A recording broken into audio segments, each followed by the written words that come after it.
Okay, good morning. This week we're going to speak about Purim. It's coming up in a few days, and last week I asked everyone what they would want to learn this week, and it seemed like the most interest was for Inyani Purim, so we're taking a week off of the Geras HaMusar from Rabbi Salanter. I hope that we'll be able to finish it next week, next Sunday after Purim. Okay. Today I'm going to bring you some Divrei Torah from a few different sources. The common theme over here, it comes from Rav Shimshon Pincus, and he discusses the idea of Misha Nichnas Adar Marvin B'Simcha. What is the Simcha by Klal Yisrael? Misha Nichnas Adar Marvin B'Simcha. Besides that, he's going to tell us that the Simcha comes from a koach of Chidush, of something new, something fresh, something new daher, something new perception, appreciation. A person moves out of what they were before and has some Chidush by them, and that comes to Simcha. And then maybe we'll have some Chidushim, some new thoughts for Purim that could be Misameachas.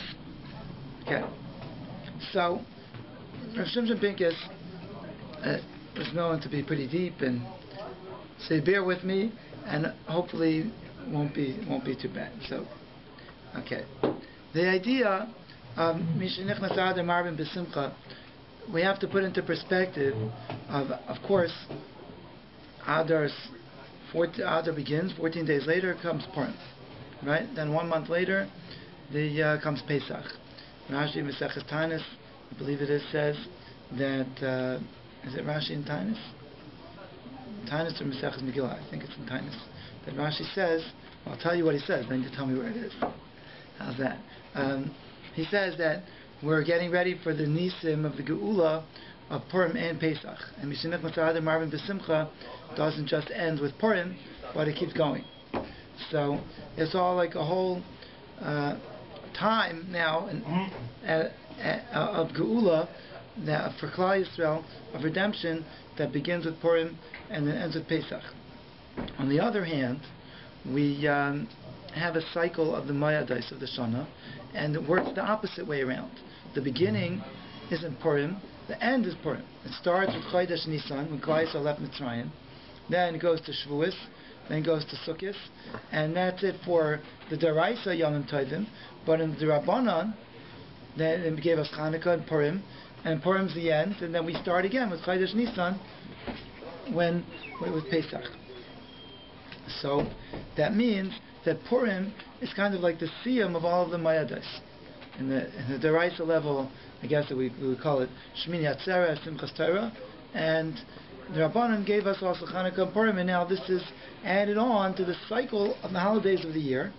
So it's ending off the year, and we'll have to see how this fits into the theme that the Chiddush of Adar is the Simcha of Adar, because the Chiddush means something new, fresh, start. But really it's not the start, really it's the end. So how is this, that this great Simcha, which is the end of the holidays, is all about renewal? I'll say it in my own words. I think that renewal comes in the springtime. Chodesh Nisan, perfect time for renewal, for rejuvenation, for Chiddush. Very, very happy time, right? We see things flowering, budding, and that's when the Chiddush is.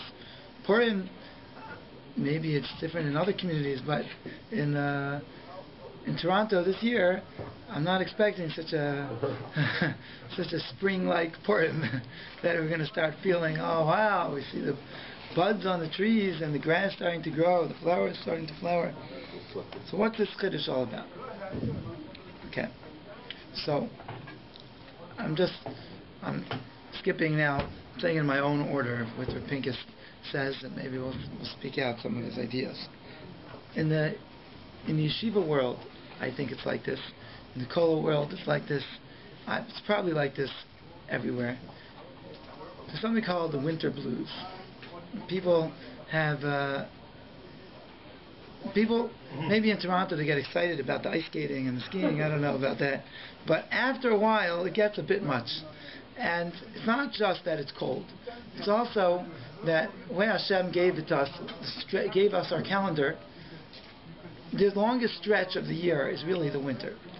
From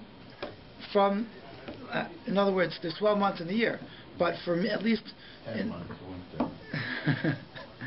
at least, I don't mean that the winter is longer than the summer, but what I mean is that the summer's broken up. You have the summer, the schools get off, or the Zman, you get off for Yom Tif, and then you get off for this, and you get off for Sukkot again, and you're buying Luv and Esrog. And before you know it, there's, after Pesach, Sfiras Omer, comes Shavuos. After Shavuos, then starting to, things are starting to happen, and then the summer comes, and there's a break, and then you start again. Elul's like this compact Zman, 5 weeks, starting from Rosh Chodesh El till Yom Kippur, like really powerful. Then Yom Tovim 3 weeks, and then you find yourself Sukkot till Pesach, and it's a long stretch. Long stretch is great for continuity, ritzifos, for accomplishing things, building.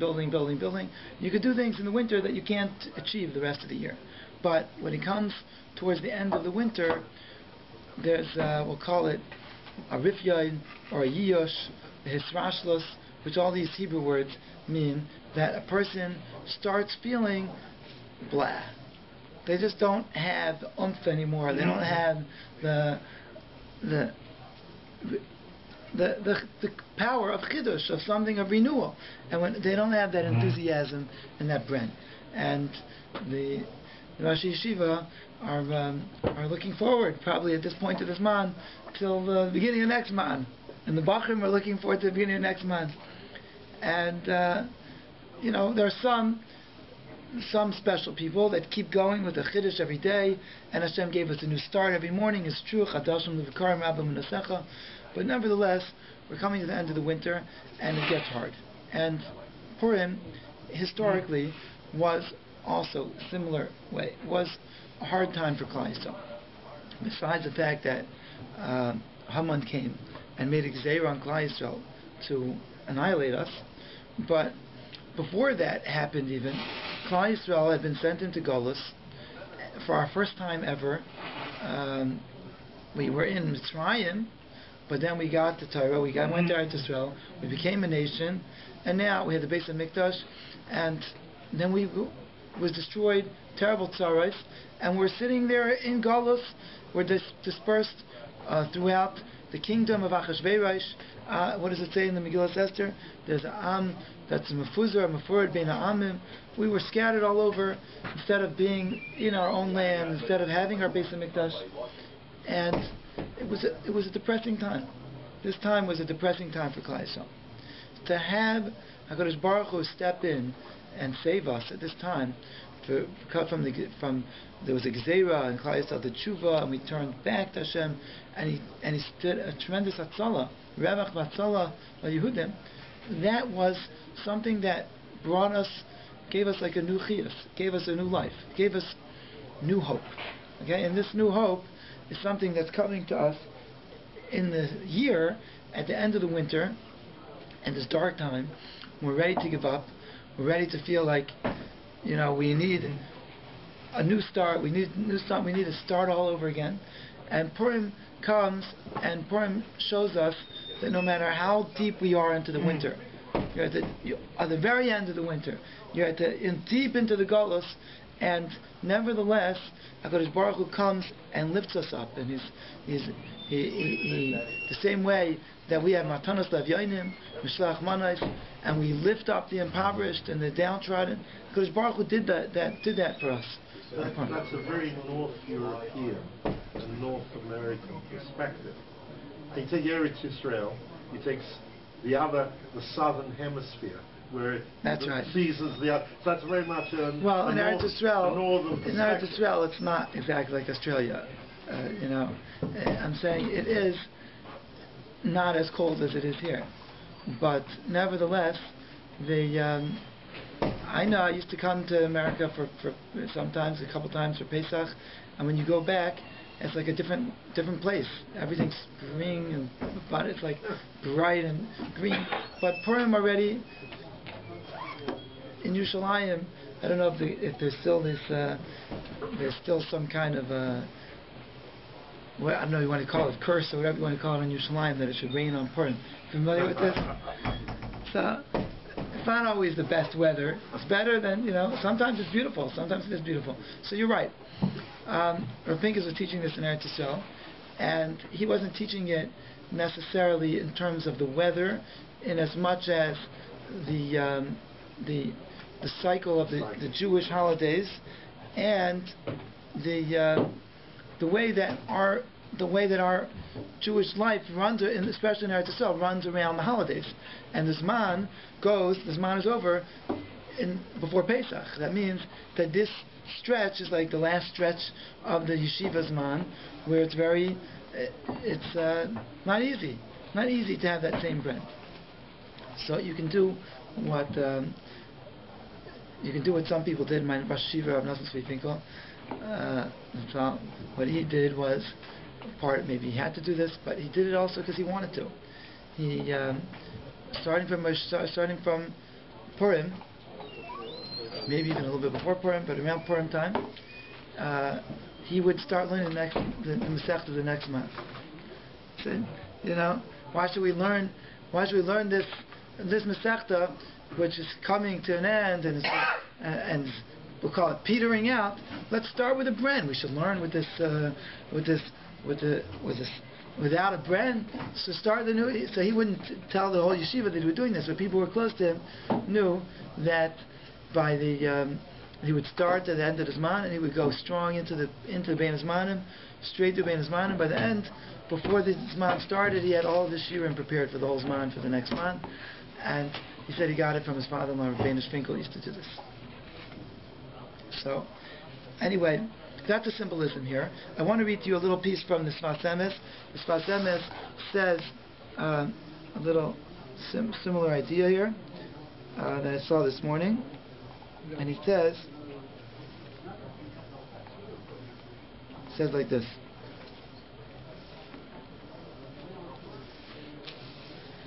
Second. Nira, it's a short paragraph.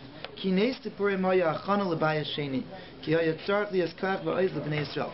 The miracle of Purim was a forerunner, preparation for the building of the second Beis HaMikdash. Even though it doesn't seem like it directly led to there, but it was the step that needed to be in place before the building of the second Beis HaMikdash. Now, the building of the second Beis HaMikdash, they got their permission and then it was stopped, but the Klal Yisrael needed to go to rebuild the Beis HaMikdash with a certain strength with them, without feeling down and low and weak. They needed to go with the Kayach V'Oiz L'Bnei Yisrael. V'Yidei Nis Nigva Libam. They were uplifted. V'Yachlu Lachzu L'Beis HaMikdash. Then they were able to go back. V'chein Efshar, and he says, and it could be, Shiyel Asid Nes Kazeh Kaidem Geula. There'll be another miracle like this before the Geula and the final Geula. K'may She'amar Chazal, Ma'amin Aleim Melech Kuhaman. I don't know where this Chazal is, that Hashem in the end of days is going to put on Klal Yisrael a Melech like Haman. And then he doesn't quote the end of it. And he ends off Sheneis Achana L'Geula, because this type of Neis is a Achana, preparation for the Geula. Klal Yisrael is ready to come back. Instead of coming back downtrodden and forlorn and feeling so weak, HaKadosh Baruch Hu gave us Purim, and Purim was we defeated our enemies on Purim, and then we were ready to realize that Hashem loves us, never lets go of us, and He's behind us, He's backing us. There's another. So that's what I mean to say is that this was something that was uplifting for Klal Yisrael. And I heard on Shabbos, I've heard this before, the same idea from Shem Rav Hutner, that Rav Hutner said that, he explained the Rambam in Hilchos Megillah, that the Rambam speaking about how great the mitzvah of Matanos Levyonim is, of giving to the poor.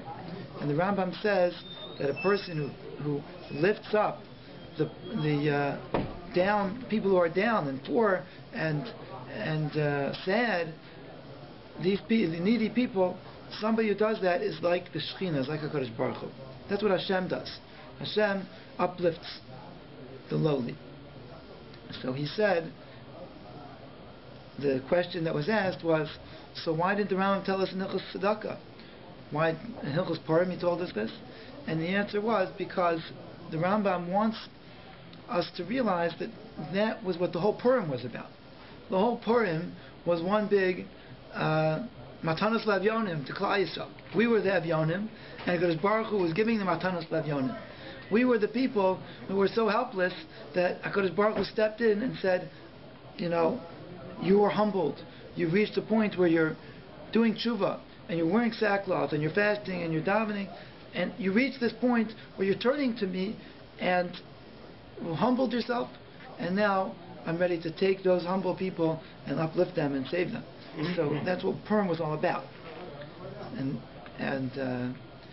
just advice for Purim, which it's always good to have some good advice for Purim.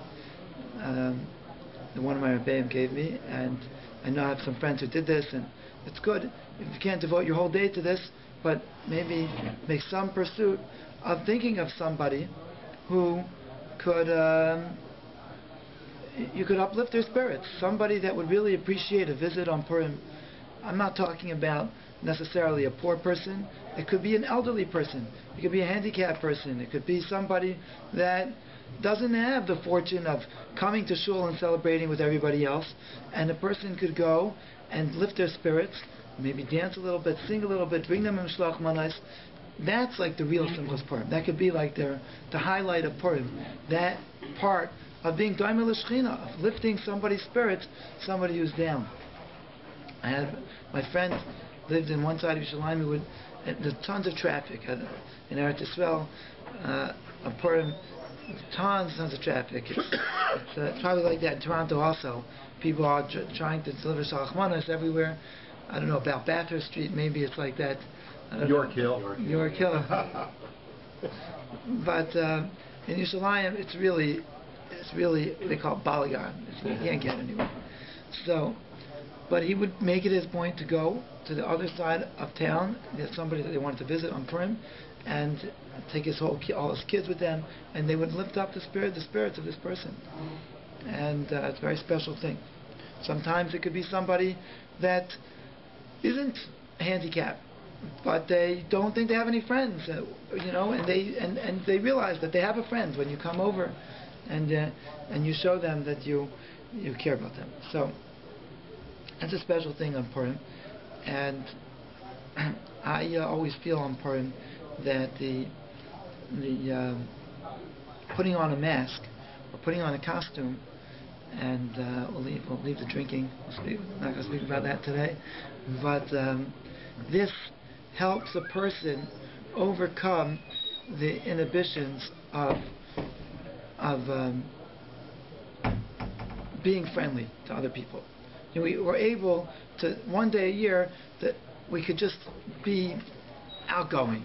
We could be friendly and say hello and dance the other guy, dance with somebody, go over and give somebody a hug, that you wouldn't do that in a regular day. But this is a day where a person could let this simcha that breaks boundaries, let it break this boundary, the boundary of the inhibition of being able to open up and say something that some words of uplifting words. So what does this tie in to the hischadshus of Purim? This sounds to me like a deep concept. Rav Shimshon Pincus says that we find that the idea of simcha is an idea that's against the rest of creation, because Hashem created the world in such a way where He created the oceans, for example, and HaKadosh Baruch Hu is called Shakai. I'm adding, and HaKadosh Baruch Hu says, stop. And he says to the Yam, Ha'omer liyam ad pai tavai. The sea comes till here and stops. And this is the greatness of HaKadosh Baruch Hu. And that's not just like that. With the sea, with everything in the Bria, there's laws of nature, and HaKadosh Baruch Hu says this goes to follows certain rules, and doesn't usually break these rules. But the koyach of Chiddush is taking something and saying, okay, until now you had this much. Until now you saw in front of you just a pasuk. For example, let's say we're talking about learning Torah, and the pasuk are these 10 words in the pasuk, and you know how to translate them. You see the pasuk in front of you. Great, it's finite, right? But it's not, because now you have a chiddush, and the chiddush says, you look into it and you ask a question. Why does the pasuk repeat itself? Okay, that's like a common question. Maybe there's something new here that I didn't understand. Maybe it was a new insight. And now, what just happened is similar to a new creation. Like outside of this world that works with Chukei HaTeva, there's something new here that wasn't here until now. Until now there was just a pasuk, and now you just broke through the boundaries. You're past the inhibition of just finite. The Chiddush takes you one step further. It's a new terrain, new territory. And that's the idea of Chiddush. Pinkus brings from the Vilna Gaon. The Vilna Gaon speaking about the idea of schik, laughter. Laughter, Purim, we have schik. The Vilna Gaon is not speaking about Purim, but he's speaking about the pasuk that we say in Sher Malas, Az Yimale schik pinu. Az. Then, in the end of days, Yimale will be filled with schik, with laughter. Our mouths will be filled with laughter. So, the Vilna Gaon is talking about the idea of the schik, and he says that the idea of schik, of laughter, is when there's something new, something unexpected that wasn't there before. And we know, I'm adding on my own, that we know when a person tells you a joke, the point that gets us to laugh is the unexpected. Like, I didn't think that's what was coming. And you see somebody, wearing something that's like so bright, so unusual, important, and it makes you laugh, like something unexpected, something new. We make a shechiyanu. We make a shechiyanu. When do we make a shechiyanu? V'kimanu v'yanu azman hazeh, the time of simcha. When do we make this bracha? We make the bracha when we have something new. We have a new fruit, we have a new Yom Tif, a new mitzvah, something that comes from time to time that we're not regular in, we're not used to, we're not accustomed to. And then what happens is that when we see it, it brings a new simcha, it's a new season, a new fruit and bloom, and not bloom, but it's in harvest, and we're ready for something new. So that brings a tremendous simcha. And the idea of schik in Olam Haba is that a person gets a new, okay, now I'm talking beyond the levels that I understand, but a person in Olam Haba gets to new levels and new levels and new levels of perception and closeness to Hashem, because that's the way it is. Once you understand and you're closer to HaKadosh Baruch Hu, then you can perceive more, and then you can perceive more, then you can perceive more. And he gives a mashal to imagine a little teeny fly, and then the fly gets upgraded to become a bird, and then the bird becomes a larger animal, and then an ox, then it gets upgraded to be a person, then to a malach, and different levels, saraf, chayas HaKodesh. So every single change is a whole different existence for this little teeny puny being that started and then got upgraded to a whole different level of existence. And it's the same thing with us, that it's not just going to be the same. We're going to be, based on the efforts that we put in here, in this world, and we're bound by our growth, we're bound by the limitations that we have. Based on that, because Baruch will take us that we could be Daimet to the Malachim. We could be, let's say, a person worked on Zrizos in this world, So he can't. So he could try to overcome the guf, the atzlus, certain point, but he's never going to be able to be like a malach that could just be from here to there 1 second, no matter what. Because Baruch Hu, your word, it's as good as done. But when a person gets to Olam Haba, that those limitations are taken away, and he'll be able to go from one level to the next level based on the efforts that he had. So therefore, that's the idea of schleik.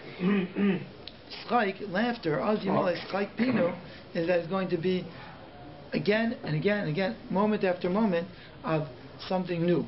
Wow. And then another wow, and this goes on for eternity. And Neitzach Nitzachim, that a person's not going to just sit there in Olam Haba and say like, same menu as yesterday and the day before. No, good menus. Huh? You had to have different menus in Olam Haba. Even halal and kosher, everything. So, yeah. So what we're saying is that it's totally different menu. It's like a big upgrade every day, and it's going to be much better than business class or first class. No class. Anyway, so yeah, I was once on an airplane. Maybe it was around this time of year. It was right after Pesach probably, and we just had a new baby in Atlanta, where my wife's from, and we were going back to Eretz Yisrael with one infant on a lap, and another infant in a bassinet, and then we had a third child that was sitting in his own seat that we had bought a seat for. You had twins? The two were twins? No, they weren't twins. One was almost 2, and the other one was just born, something like that. And they told us that we should just go. We don't have to get a seat for this new baby. So when we get to the airplane, then we pay whatever the fee is for an infant ticket that's not going to have its own seat. And we get there, and they tell us there's a problem with the booking. What's the problem? Because if you have 3 seats and you need 5, you can't put 3 kids. You need 5 masks, the oxygen masks, for 3 people. So they didn't have that they didn't fit. So they tried to figure out a solution, and they said, we have a solution. You know what the solution was? Leave 2 at home. You go on one side, the other? In business class, the seats are more spread out. So if you have 3 seats for 5 people, you have enough masks. Oh, yeah. So we allowed them to switch us to business class. You have to pay for the sport. Yeah. You have to pay extra. No, we didn't have to. And my wife commented as we're looking back at our friends who are sitting in the back in the back of the plane, that they're so like they're so jammed in. Like, look at those people. What airline was it? I don't remember. I think it was Delta. Delta's in Atlanta. Big.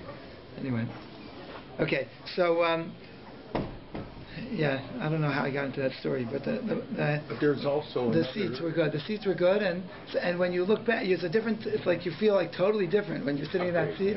You feel like so much better than them. Like, no, like don't come talk to me over here. Like stay back in your section First class over there. More. First class. Oh, yeah? I once got bounced to first class.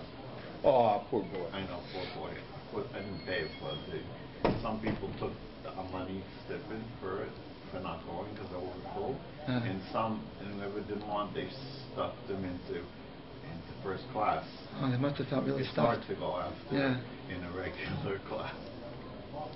Okay, so anyway, the idea of Chiddush, of Ischadshus, is with bringing a simcha, and the simcha, especially by Purim, is an unexpected simcha.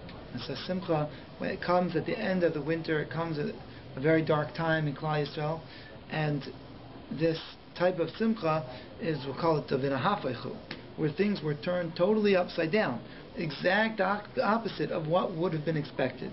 In a total matzav of yiyosh and of giving up hope, HaKadosh Baruch Hu showed that hidden in that situation was tremendous Yeshua and Geula that was already planted in before the Tsar came, and that was something that could bring to tremendous simcha.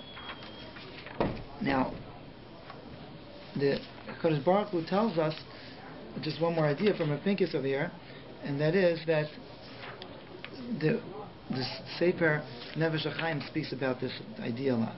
And the idea is that HaKadosh Baruch Hu says to us that Va'eya etzlei shashuin. It's a pasuk, I believe it's the Mishlei Paraches Pasuk Lamed, he quotes it, and based on a Medrash Tanchuma in Parashas Vayeshev. That the Tanchuma says, and again the Nefesh HaChaim speaks about this at length in Shar Dalid, speaking about the Torah, how HaKadosh Baruch Hu has such a joy from the Torah that we learn. And the Zayar says that every word that Klal Yisrael says of Chiddushei Torah of some new insight. When Yid learns Torah, every word is precious to Hashem. But when it comes to a Chiddush Torah, when a person says, okay, now I read it, let me read it again, let me find some new insight. Let me see what's difficult to understand here. What's the new thing? And it's amazing. It's a wonderful Gemara. I don't know if there's anything else that you could study to the same extent that's like this, that you could never win. If it's too simple, then why did you say this? If it's too difficult, so then where do you know that from? How do you know? Maybe not. And everything has to be a chiddush that comes from somewhere that's firmly based, but that you did not know this before. There was a very good reason to have said something else, and this is bringing out some something new. And the Shashuim, Va'eya Etzlei Shashuim, means that HaKadosh Baruch Hu is saying that I'm giving the Torah is going to be by Klal Yisrael, that it's going to be something that, and it's going to be by HaKadosh Baruch Hu for Hashem to, so to speak, play. It's going to be his, HaKadosh Baruch Hu's, so to speak, the kings have a jester, that bring them joy. I don't know if so HaKadosh Baruch Hu's joy comes from our Chedushei Torah.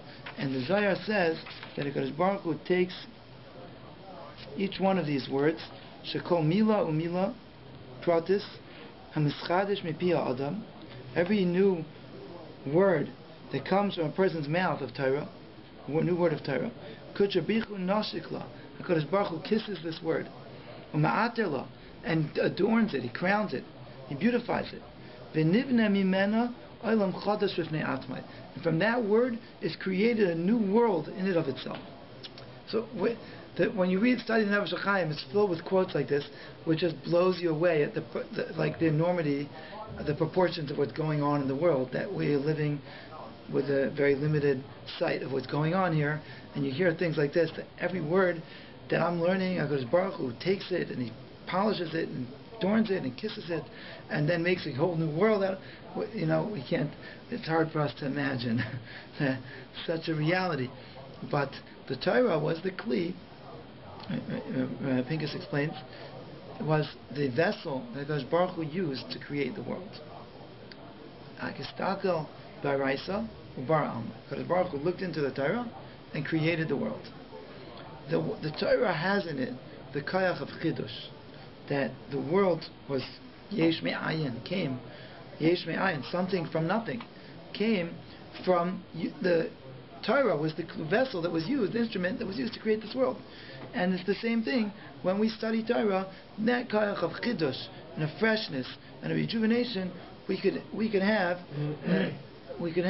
in our life, and brings chidush to the world. You had a siyum yesterday, right? My siyum. So this is one of the things that we say, that Od Yenuvam B'Seva D'Sheinim V'Ananim Yiyu, that Klal Yisrael speaks the words of the Torah, and even when they get old and they start and they refresh, this keeps a yid fresh and alive, and they have some new time. It's not just old; it's something new and fresh. So we have a few more minutes. I want to share with you something new and fresh, a couple ideas here. Some of you know Rav Moshe Binyamin Rabbanowitz. Do you know him? So he's in his community, my son's Rabbi, and so he decided that he had something going here. He had some connection, and he teaches grade 3, and he's much deeper than the standard grade 3 Rabbi.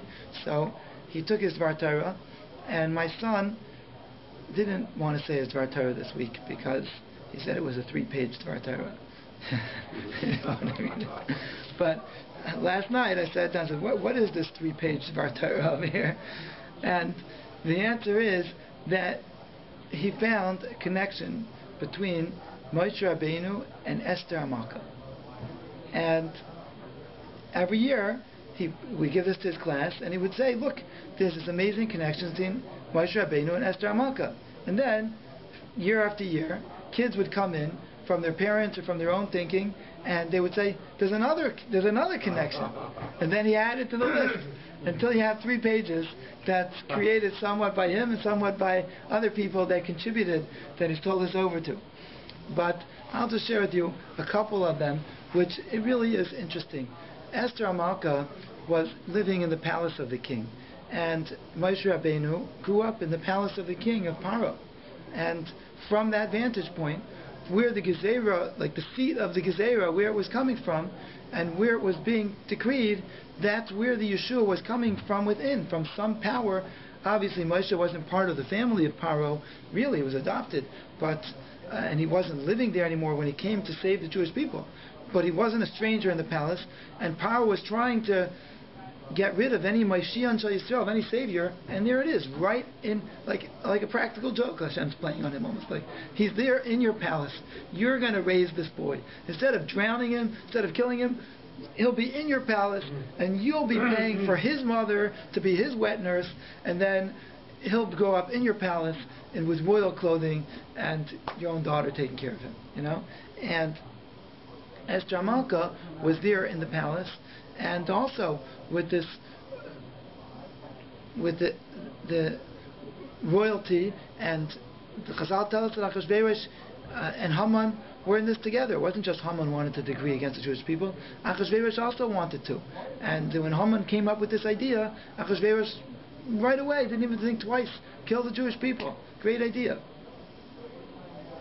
The Moshe Rabbeinu was hidden until it was born maybe a couple months early, a 7-month baby instead of a 9-month baby, whatever it was. The Moshe Rabbeinu, when after he was born, before he was put into the basket to be, and ended up in Paro's house, he was being hidden.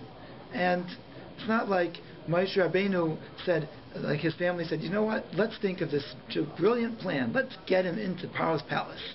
That's not what they were thinking. And they were hiding him from Paro. And nevertheless, HaKadosh Baruch Hu orchestrated that this one person was being hidden. And Esther Amalka was the same thing. Esther Amalka, she didn't petition with the rest of the maidens that wanted to be married to Achashverosh. She, according to some of Farshim, he says that the Yidden actually were hiding her, and they were in danger because there were guards that were searching for this Esther, who was supposed to be very, very beautiful. I don't know, very, very pleasing. She had a greenish, yellowish complexion. Esther was called Hadassah because of your Akrokes. My daughter's not green. She's named Hadassah. That's bizarre. I was going to call her in English. What's in English? Hadassah? Myrtle? Myrtle. I was going to call her Myrtle. My wife said we call her Myrtle. Good call. Anyway. Saved you a fortune. No, I give an English name because when they travel, I don't want any of my kids to have a Hebrew name. That one is safer that way. So the Chaim is pretty difficult. So all my kids. Okay, another connection here. One of the other connections here is that Esther Amalka and Moshe Rabbeinu were both Meister Nefesh for Klal Yisrael. Esther Amalka came to the king, and if you weren't called to the king, you could be put to death. And nevertheless, her own security wasn't as important as the opportunity to save the Jewish people. And the same thing with Moshe Rabbeinu. Moshe Rabbeinu said that he's davening for the Jewish people, HaKadosh Baruch Hu shouldn't wipe them out, and he says, and if not, mecheni na misifrecha asher kasavta, wipe me out, erase my name from the sefer that you have written. But it didn't happen. In Parashat Tetzaveh, Moshe Rabbeinu's name doesn't appear. But nevertheless, what happened is that you have Moshe. The Torah was called Torah's Moshe, right? And Moshe Lamor. Torah's Moshe. No. Moshe Lamor. His last name Lamor. And Esther Amalka has a part of the Torah called after Megillas Esther. And you see that Kodesh Baruch Hu says your name is going to be perpetuated over here in the Torah.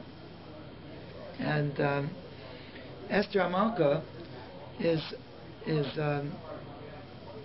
was at a time in Klal Yisrael where the Jewish people kimu v'kiblu hayudim, they came to a Kabbalah Torah through this salvation, which came in the times of the first Kabbalah Torah was in the time of Moshe Rabbeinu, and the second one was in the times of Purim, when Klal Yisrael saw that this in Galus is still HaKadosh Baruch Hu still loves us, still didn't let go of us, still saves us, and now they were Mekabel the Torah Me'ava, and that was in the times of Esther, and this one you'll like.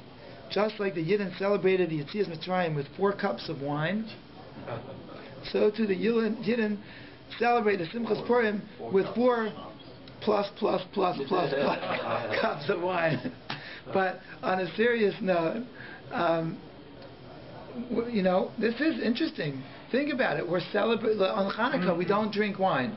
Okay, this was a nace that came about through wine, and we remember the nace.